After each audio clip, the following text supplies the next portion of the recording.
Hey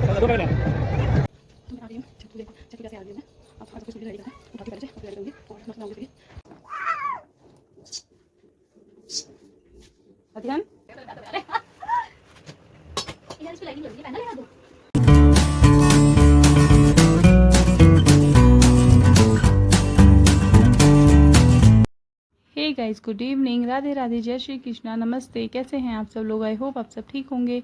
welcome back to my channel lifestyle of Pooja Sharma 07 और मैं हूं पूजा। और आज मेरे ब्लॉग की शुरुआत हो रही है शाम के 7 बजे से।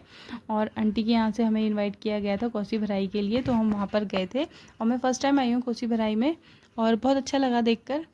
हमारे यहाँ तो नहीं होती है छठ पूजा, लेकिन ऐसा होता है ना कि मतलब सामने से जब त्यौहार देखो तो बहुत अच्छा लगता है। तो वही मेरे साथ था, बहुत अच्छा लगा। और उनकी रस्म देखिए है कैसे कैसे मतलब पूजा की जाती है कोसी भराई की, और आप भी इंजॉय कीजिए।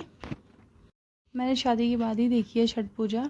और यहाँ आंटी के यहाँ आंटी बुलाती है तो उनके यहाँ हम चले जाते हैं। कोसी भराई में तो मैं पहली बार ही हूँ, लेकिन मैं छठ पूजा में मतलब जैसे मॉर्निंग में होता है अर्घ देने का टाइम जो होता है लास्ट वाला, तो जिस दिन समाप्त होता है ये, तो उस दिन तो मैं गई हूँ। लेकिन ऐसे मतलब कोसी भराई में नहीं गई थी। तो कोसी भराई का मैंने आज देखा, आंटी ने फ़ोन किया था कि आ जाओ, तो मैंने सोचा क्यों ना जाया जाए, मैं देखते हैं कि कैसे होता है वहाँ पर। तो यहाँ पर हम आए हुए थे और सभी लोग आए थे। मैं बच्चों को लेके भी आई थी, अध्ययन अर्थव दोनों आए थे। और अध्ययन अर्थव ने तो बहुत परेशान किया यहाँ पर आने के बाद। अर्थव अध्ययन को बार बार छेड़ने में लगा हुआ था, वो सो के उठा था, उसे लेके आ गई थी मैं यहाँ। दोनों बच्चे बहुत ज़्यादा परेशान कर रहे थे। और यहाँ पर फिर मैंने सोचा कि आपको भी दिखाया जाए कि कैसे कैसे किया गया है पूजा। और आप भी बने रहिए ब्लॉग में और देखते रहिए कि कैसी की गई है। हमारी तो फर्स्ट टाइम है, क्या पता आपने पहले भी देखी हो, लेकिन हमारा फर्स्ट टाइम था। तो मुझे मतलब इस चीज़ को मैंने बहुत इन्जॉय किया है। तो अगर आपने नहीं देखा होगा पहले तो आप भी इंजॉय कीजिए। गलती मारे से हो गई, मुझको मैया माफ करना, गलती मारे से हो गई। कोसी तो मैं ले आई, अरे बड़का छोरवा में है, वो मंजी पर पड़ा लिया। मुझको छठी मैया माफ करना, गलती मारे से हो गई। सामने माँ के कोसी है, सामने माँ के कोसी है, मैं तो सर को झुकाना भूल गई। आंटी ने बुलाया था छठ पूजा के लिए, तो मैं रेडी होके जा रही हूँ अकेले अकेले भागते हुए। लेट हो गया शायद। मॉर्निंग में तैयार होकर मैं भी आ गई हूँ छठ पूजा के लिए। बुलाया था आंटी ने कि मॉर्निंग में आ जाना। पहले तो मैं सोच रही थी जाऊँ ना जाऊँ, क्योंकि अकेले जाना था ना, इस वजह से हो रहा था कि जाऊँ ना जाऊँ। लेकिन फिर भी मैंने सोचा कि जब बुलाया गया है, कभी कभी मतलब किसी किसी को इनवाइट किया जाता है इस चीज़ के लिए भी, तो मुझे इन्वाइट किया है तो मैं तो ज़रूर जाऊँगी। तो फिर मैं जल्दी जल्दी सुबह तैयार हुई हूँ, उल्टा सीधा जैसे भी हुआ है, और बस मैं आ गई हूँ यहाँ पर। और यहाँ का देखो मतलब कितना अच्छा दृश्य है, सब लोग बैठे हैं एक साथ पूजा कर रहे हैं। मुझे बहुत मतलब बहुत आस्था है इस त्यौहार से।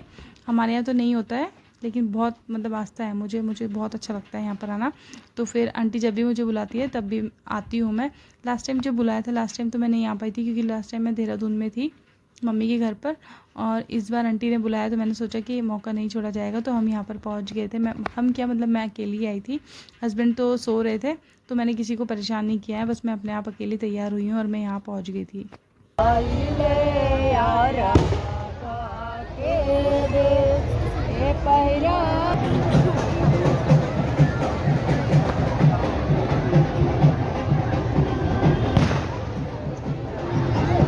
दो पैकेट ले लियो।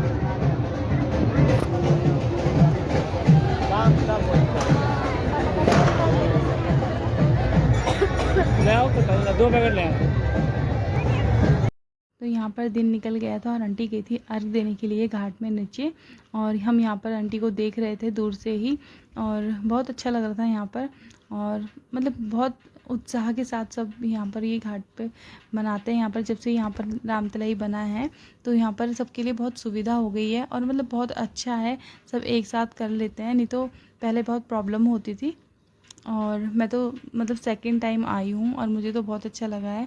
और पहले इतना सब नहीं जानते थे त्यौहार के बारे में, लेकिन अब तो सबको पता है। और यहाँ पर मैं पहुँच गई थी पूजा करके, और अब अर्थव को स्कूल के लिए रेडी करना है। अब रेडी करते हैं, स्कूल को लिए उठाते हैं और फिर अपने काम धंधों में लगेंगे जो घर के काम हैं। तो अर्थव को स्कूल के लिए रेडी करके मैंने भेज दिया था और मैं आ गई थी यहाँ पोछा लगाने के लिए। और काफ़ी काम रह रहे थे घर के, जो भी काम थे वो काम करने के लिए मैं आ गई थी। और सुबह सुबह क्या काम रहता है, बस जो घर के रूटीन होते हैं वही काम होता है। तो मैंने सोचा चलो अपने काम में निपटाया जाए। अर्थव तो चला गया स्कूल, अध्ययन सो रहा था। उसके पापा भी लेट रखे थे, मैंने आज उसके पापा को नहीं उठाया, बस उसे रेडी करके स्कूल के लिए और अपने आप ही छोड़ के आ गई थी। क्योंकि आज मैं जल्दी तैयार हो गई थी, नहा धो ली थी, सब कुछ मैंने सारा काम निपटा लिया था। तो सोचा कि अपना काम निपटाया है, कपड़े धो दिए हैं, सब कुछ हो गया है। अभी कपड़े भी छत में डाल के आने हैं, लेकिन पहले सोचा पोछा लगा लेती हूँ, फिर सब एक साथ करूँगी सारे काम। तो यहाँ पोछा लग रहा है। कपड़े मेरे सारे धुल गए थे, तो फिर मैं आई थी छत में कपड़े डालने के लिए। और ये वही साड़ी है जो मैं मॉर्निंग में पहन के गई थी और नीचे सारे में पानी पुने हो गया था, नीचे गंदी हो गई थी। फिर मैंने सोचा अभी धो दी जाए कि हाथ से धुल जाएगी तो ठीक रहेगा, नहीं तो मशीन में तो धुलते नहीं है, इसके मोती निकल जाते। तो फिर मैंने हाथ से ये अपनी साड़ी थी, जो साड़ी भी धो दी थी और सारे कपड़े धो दिए थे, बस सब कपड़े डालने थे छत में। और यहाँ ज्योति भी आ गई थी मेरे से बातें लगाने के लिए।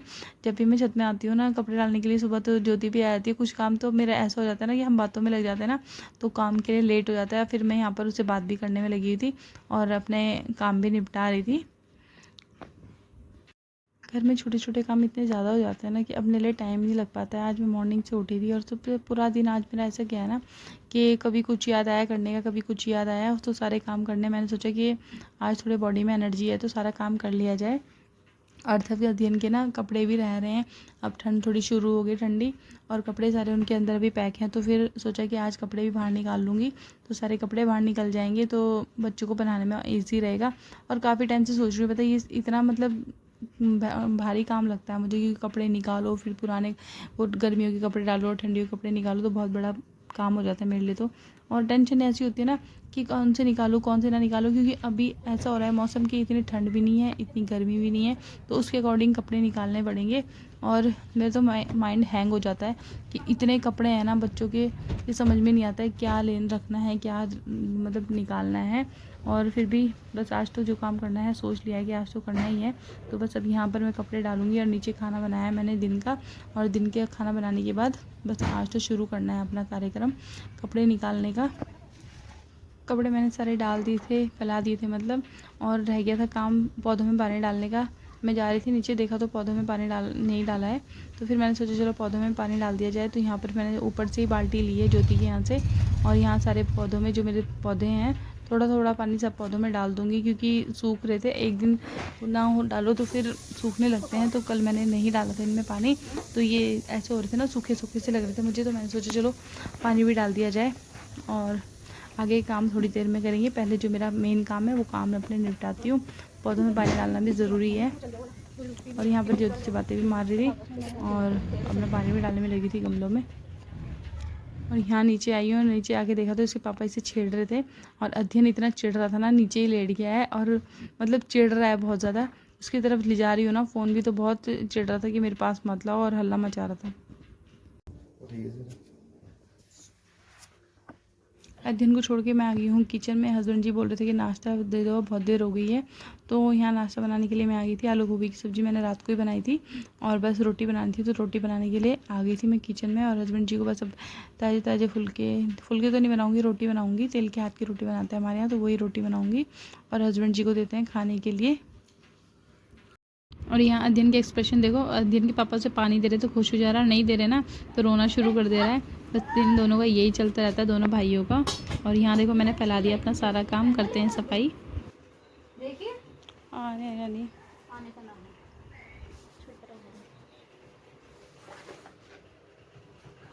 तो फाइनली वो काम जो मुझे करना था वो काम करने के लिए मैं आ गई हूँ, और मैंने सारे कपड़े बाहर निकाल लिए हैं, अध्ययन अर्थव के दोनों।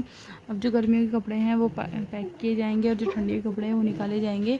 तो अभी मैंने मतलब पूरी ठंडियों के प्रॉपर जो ठंड होती है वो वाले कपड़े भी नहीं निकालूंगी। और यहाँ देखो अध्ययन का छोटा सा टी शर्ट है ये, जब अध्ययन छोटा था तब पहनता था, और इतने क्यूट लग रहे थे ना कपड़े। ज्योति बोल रही है कि भाभी बहुत प्यारे प्यारे कपड़े हैं, कि तुमने बहुत अच्छे अच्छे कपड़े दे रखे हैं। क्योंकि मेरे पता शुरू से मेरा ये होता है ना कि बच्चों को ना मतलब कम पहना दो लेकिन अच्छा बनाओ, और वही मेरा सीन है। तो यहाँ पर मैंने बच्चों के लिए ऐसे ऐसे कपड़े लिए हुए थे, ज्योति को बहुत पसंद आ रहे थे। बोल रही कि भाभी मेरा इन फ्यूचर जब भी शादी होगी मेरे बच्चों को भी ऐसे ऐसे कपड़े देना। मैंने हाँ हाँ ज़रूर देंगे, जैसे भी होगा टाइम बताएगा तो ज़रूर करेंगे आपके लिए भी। तो यही बातें चल रही थी हमारी। और अध्ययन के कपड़े देखो इतने प्यारे प्यारे, इतने छोटे छोटे से कपड़े हैं ना। और पिछले साल तक अध्ययन के सारे कपड़े आ रहे थे, इस साल सारे कपड़े छोटे हो गए हैं। और वैसे बच्चे लग रहे हैं ना कि मतलब ऐसा लगता है कि बढ़ नहीं रहे हैं, लेकिन यार बच्चे बढ़ रहे हैं तभी तो कपड़े छोटे हो रहे हैं। और मैं सोचती हूँ ना कि मेरे बच्चे नहीं बढ़ रहा है, अर्थव के लिए ज़्यादा सोचती हूँ क्योंकि अर्थव थोड़ा कमज़ोर है भी है। पहले तो जब हुआ था वो तब तो बहुत हेल्थी था, लेकिन अब तो ऐसा होता जा रहा है ना, बहुत ज़्यादा कमज़ोर हो गया है वो। और मुझे उसकी टेंशन भी होती है, खाना भी नहीं खाता है, पता है दिन भर घूमता रहेगा ऐसे ही, खेलता रहेगा या फिर ट्यूशन जाएगा। वैसे खेल मतलब घूमने का भी क्या बात है, सुबह जाता है स्कूल से 12:15 बजे उसकी छुट्टी होती है। 12 बजे आने के बाद 1-2 घंटा फिर खेलता है, फिर 3 बजे से उसको बेचारे का ट्यूशन हो जाता है, फिर 5 बजे ट्यूशन से आता है, फिर वो इसका दोस्त आ जाता है 1-2 घंटे के लिए उसके साथ में खेल लेगा। फिर रात को मतलब स्कूल का होमवर्क भी कराना पड़ता है, तो बच्चों को भी टाइम नहीं मिलता है। पता नहीं कैसी लाइफ है बच्चों का भी, अभी से बिजी शेड्यूल हो गया है, बस ऐसे ही रहता है। और यहाँ अर्थव के पापा अर्थव को लेके चले गए थे, अर्थव के पापा चले गए थे अपने ड्यूटी और उसे छोड़ दिए थे ट्यूशन में। और अध्ययन को यहाँ पर मैंने सुला दिया था, और बस अपने घर के जो काम थे मेरे सारे निपट गए थे। मैंने कपड़े सारे पैक करके रख दिए थे। इतना हेक्टिक काम लगा है ना मुझे ये कपड़े रखने वाला और निकालने वाला, मेरे को तो बहुत मतलब दिक्कत होती है इस काम से, लेकिन फिर भी क्या है ना कि करना ही पड़ता है, करना ही पड़ेगा। और इतने सारे कपड़े हैं, छोटे छोटे कपड़ों को देख के ना ऐसा लगता है कि कौन से रखूँ, कौन से अंदर रखूँ, कौन से बाहर रखूँ, और समझ ही नहीं आता। और स्पेस इतना है नहीं जितने कपड़े हो रहे हैं, फिर भी कैसे ना कैसे करके पैक कर दिए हैं और बस रख दिए गए हैं।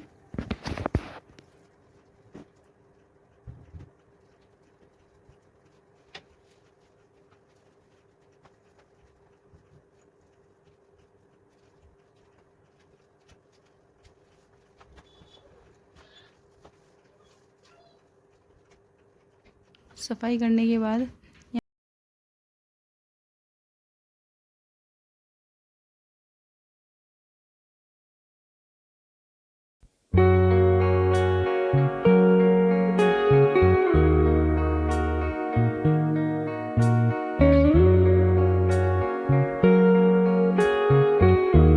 उसके बाद अर्थव को ट्यूशन से लेने के लिए जाऊंगी। यहाँ अध्ययन सो रहा है तो सोने रहने दूंगी, आंटी आ जाएंगी, आंटी इसके पास बैठ जाएंगी और तब तक मैं उसे लेके आ जाऊंगी ट्यूशन से, और मेरा काम भी निपट जाएगा। और ऐसे ही होता है जब भी मतलब अर्थव स्कूल जाएगा, ट्यूशन जाएगा, इसके पापा नहीं रहते हैं घर में, कोई नहीं रहता है, तो अगर सो रहा होगा अध्ययन तो आंटी यहाँ पर आ जाती हैं, और जाग रहा होगा तो आंटी के पास मैं दे के चली जाती हूँ और घर में ताला लगा के चली जाती हूँ। ऐसे ही मेरा शेड्यूल चल रहा है अभी, और पता नहीं कब तक चलेगा, जब तक बच्चे बड़े नहीं होते हैं। देखो ये कपड़े जो थे पीछे की तरफ फैल रहे थे, थोड़े से कपड़े थे, मैंने सोचा इन कपड़ों की भी तय लगा दी जाए।